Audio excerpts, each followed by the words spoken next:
After weeks of no action, the UFC schedule for 2021 finally gets underway, and it begins with a fight night which is headlined by featherweights Calvin Kattar and Max Holloway. As a card, pretty good start to the year given the kind of fights they have lined up for that night, and the main event can be looked at as a #1 contender fight, more or less. And we can look at the implications of this fight on the featherweight division later on, but first we begin by analysing the fight.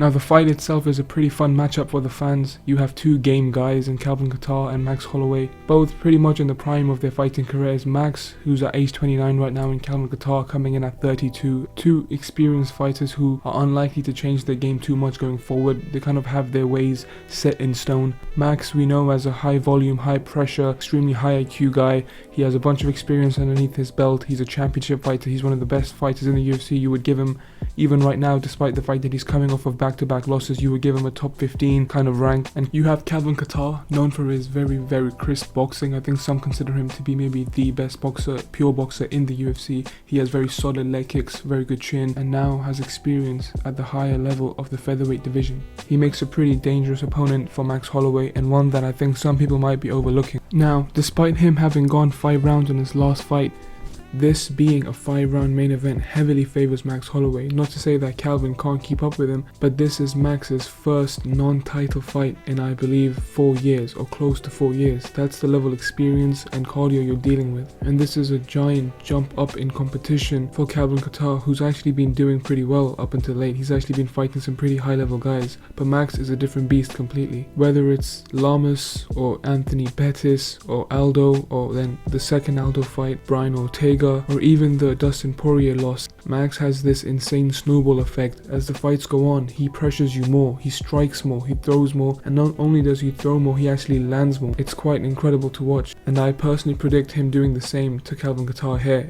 There is this belief out there that Calvin's best route to victory is through a finish, which, I mean, of course it can happen, anything can happen, but Max is the only person who's fought Conor McGregor at 145 and has gone to a decision. He's been able to take Dustin Poirier's shots at 145, and especially in their rematch against Dustin, he takes these big shots, these clean shots from a big 155er, and is then able to wear the damage, continue, and then pick up a couple rounds later on. Calvin's best route to victory, in my opinion, is clearly through his boxing and his ability to land clean early on in the fight. He needs to get going early, because if he waits too long and if he gets going by the time Max is revving up, Max is just going to avalanche him. He's just going to run him over. It's going to probably end up being a 50-45, 50-44 type of a decision. Max might even get a finish if Calvin just takes too long and absorbs too many hits. But given Calvin can stick to a game plan and get his boxing off early on, I think in the time that Max takes himself to get going, Calvin can go in there and maybe take a 20-18 lead on the scorecards. He can definitely win one of the first 2 rounds, I think. I think he will win one of the first 2 rounds. He might even take a 2-0 lead and then give Max a reason to rev up.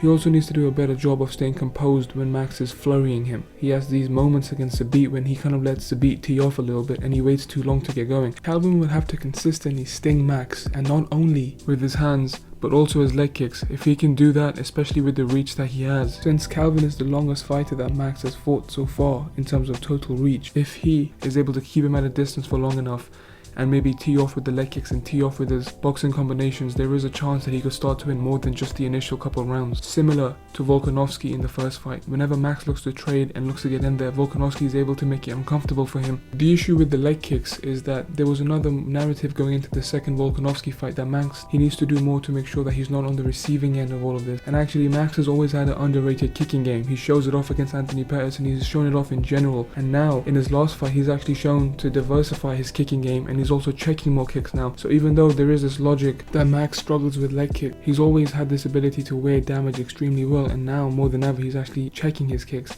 And against Volkanovski, he drops him with a head kick and actually almost drops him. Like, he catches him clean with a couple head kicks in the first 1-2 rounds. I do see Calvin landing some leg kicks early on in the fight, especially given his reach and his ability to stick to a game plan as shown in the Ige fight. I just think overall, as the fight wears on, Max is going to be able to check them and also then get his own kicking game off, so I think it kind of cancels out in the long run. For a final prediction, I would have to go 49-46 unanimous decision Max Holloway. It's a weird one. I mean, I see it being a decision. I could easily see it be 48-47, maybe one judge even gives it for Calvin, but it's just hard for me to see him doing enough to actually win the fight. I wouldn't be surprised with a close fight. Max does have this tendency to kind of, wait on the other opponent to wear himself out before he gets going.